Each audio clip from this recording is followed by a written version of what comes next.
Bienvenido, welcome, I'm Oni Boy, your favorite hobby tourist. Hope you're all having a wonderful day. You know, so like I guess for today, it's like a mini devlog. I'm gonna talk a little bit about my game. You know, I see there's no one in here right now, but you know, people join in later sometimes, which will be great to see. And I thought, you know, I always like to talk a little bit about, I guess what's going on with me, you know, with my daily updates and etc. You know, like I like doing my dailies. You know, it's a good way to start your day. And I'm not talking about, you know, like, you know, those things that make you, I guess, like keep going. You know, I like doing my morning walk and have my breakfast, of course, drop my daughter off at school, do those things. Hey, you know, actually one thing was a little unique for me, at least today in my morning walk, because I'm lucky enough to live close to the beach. So I walk on the beach and me and my fiance, we saw a baby turtle. Yeah, it was actually really cool. Like, well, we actually had seen baby turtles before, but the thing that was unique about this one, that was actually hurt, and we were like, oh no, it was hurt.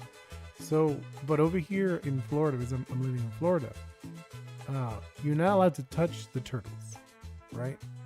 So we ended up calling the animal rescue, and so we called the animal rescue. We left a message. They ended up calling us, but before then we called the turtle rescue, because we saw, oh, there's a turtle rescue that's a little different, maybe they know.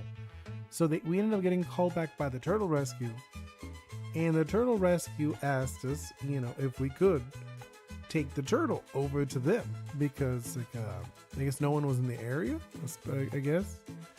So we ended up getting to save a baby turtle. It was actually really interesting because you're not allowed to touch them, but they gave us permission. Which was very cool. So we had the privilege of dropping off a baby turtle at the turtle rescue today.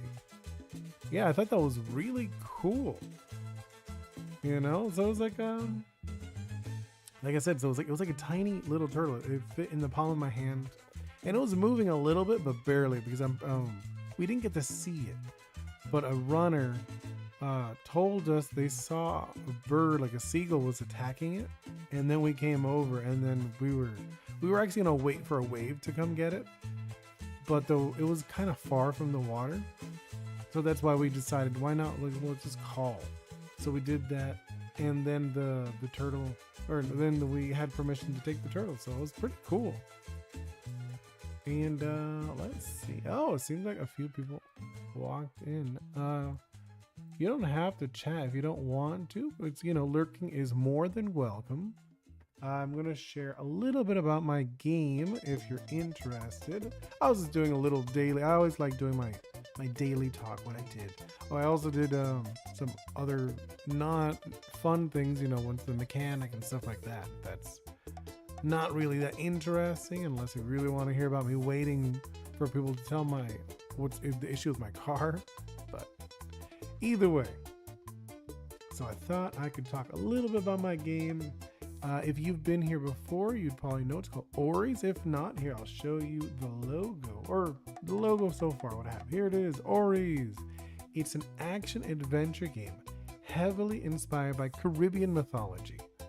So, I can show you. So, in the game, you play as an Ishi. I'll have an image of an Ishi too here. I'll show you. There it is. So, you play as an Ishi. In the final version, it will be customizable character. But here's one of the NPCs. In like the demo version, it will be her. But in the actual full version, she'll be an NPC that like, she's also similar to you. She's also an Ishi.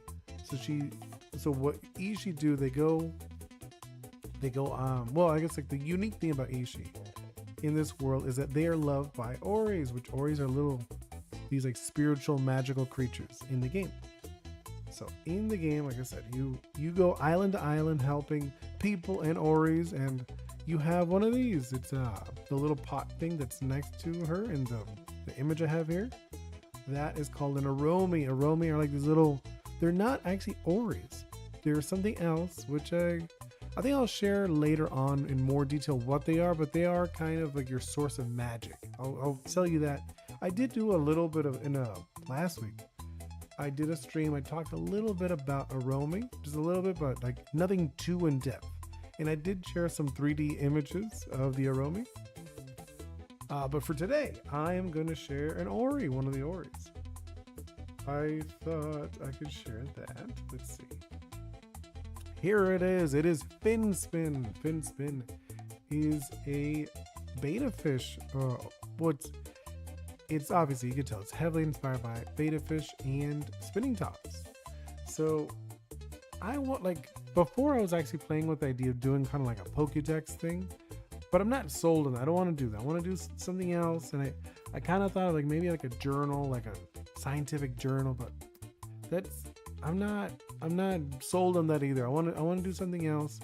So I was like thinking maybe I'll do more of like maybe like kid stories for them. I think that'll be like fun, like almost like a children's book or children's story. So I was thinking, so with them, I mean, if you have any ideas, I'd love it in the comments and whatnot. That would be so good.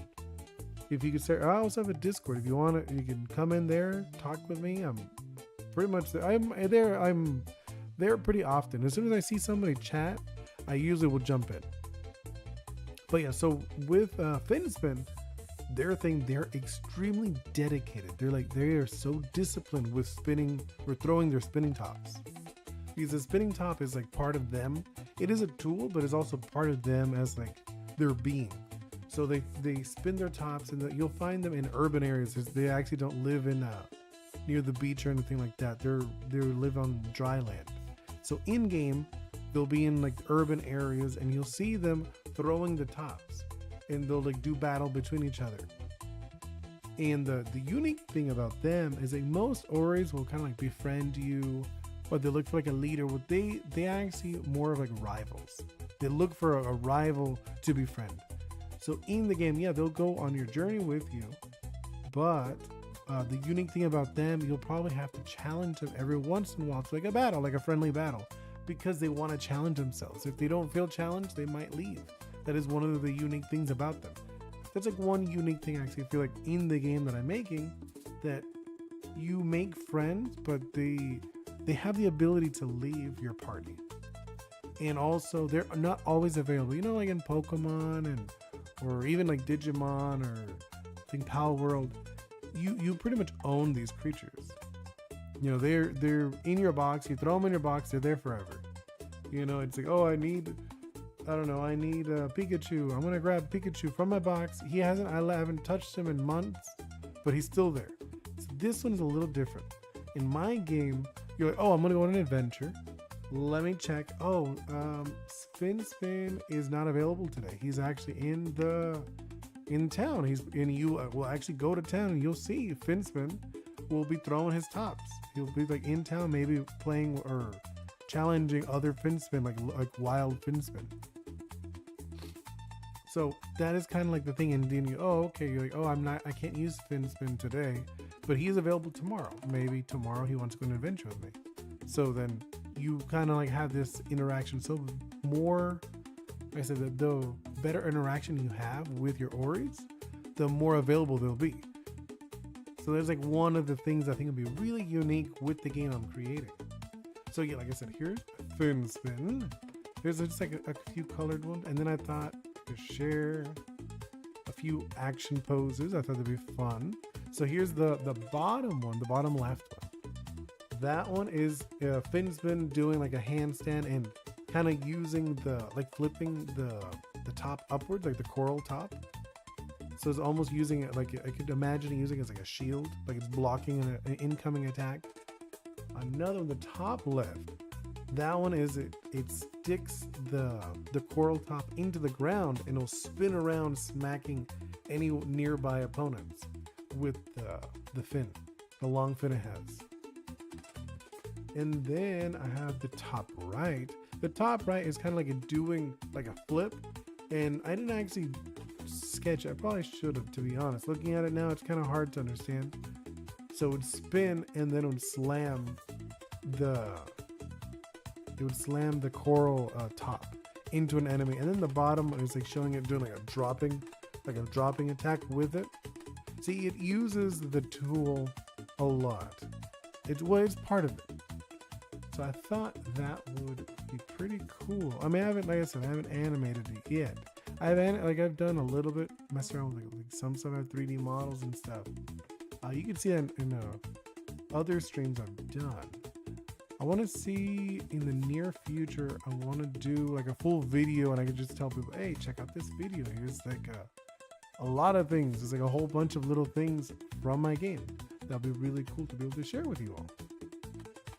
But yeah, I mean, like I think for today, like I said, it's just a mini devlog, just like sharing a little bit about my game. Oh, and so like I said, in the game, you'll find these guys in like urban areas. That's like how I imagine them. You'll see them in the city, like throwing their coral tops into each other, or into like against like a wall or something. I think that'd be like a really fun like mission you could do, where like you find like, I don't know, maybe like a bakery or something. For example, there's a bakery, and you say, oh no, or no, I have a library. Example, a library, and the librarian saying, oh, there's like these Finspin that keep throwing their coral tops against the wall. Can you help me with that? So you would have to deal with it in like multiple different ways. You could maybe befriend the Finspin and then they end up leaving. You could fight them to scare them away. You could maybe befriend them by giving them something that they want, or maybe finding them a new place to practice their spinning tops. I think that'd be really interesting. I would love to see, when my game gets farther along, I'd love to see people interacting and seeing how they solve these problems, these little missions. I don't want to be like, oh, defeat 10 Finspin. That's not really just like, oh, here, solve the issue. You know, and I want people to actually have multiple ways of finishing a goal. I think that'd be really interesting, and it'll be really cool to see with all these characters of mine. Because like the main focus in my game is making friendships and connections, and I guess it's not so straightforward of like, oh, I just defeat this guy, right? It's like, no, you don't. There's more to it. But yeah, like I said, hope you all enjoy your days. And I mean, all right. Well, actually, hold up. Before I leave, I was about to leave, but no, actually, you know what? If you're watching this, please like the video or like the stream, share it with your friends, subscribe if you haven't subscribed. I also have Discord, which I mentioned earlier. I would love it for people to jump into Discord, hang out. I want to start doing some things when I see there's more people in there. Right now there's nothing going on, but as soon as I see a few people in there, I want to actually start doing like little art challenges, or maybe even like game night. That'd be really fun to start doing with people. And I also have a website. I have a delirium.plus. It's not a .com, it's a .plus. So it's delirium.plus, and I have merch there. And I share some of my updates there too. So I have merch. I have like stickers, and I got like keychains. I even have like shirts. You know, if you like shirts, you could buy them. That'd be great. Everything helps with making the game. You know, but yeah, like hopefully I could do like a nice trailer really soon. That'd be great. And as soon as I do, I'll be like all the time. You'll see me I'll as soon as I do that, I might even. Well, no, I've talked to a few YouTubers, but I want to do like collabs and stuff and like start sharing it way more. But yeah, like I said, thank you so much for hanging out. If you're hearing the end of this, I really appreciate it. Like seriously, thank you so much. You make this so much easier to be sharing and streaming and stuff. Because like I am like I wouldn't say I'm like an introvert, but I'm like selectively social. You know what I mean? I have a very low battery of social activity. I tend to like to be by myself and stuff, but it feels so easy to be able to talk to people that are interested in the similar things. That's why I call myself a hobby tourist, because I'm in love with seeing people in love with their passions, you know? But yeah, like I said, thank you so much. I'm just rambling at this point. Hope you have a wonderful day. See you next time. Goodbye.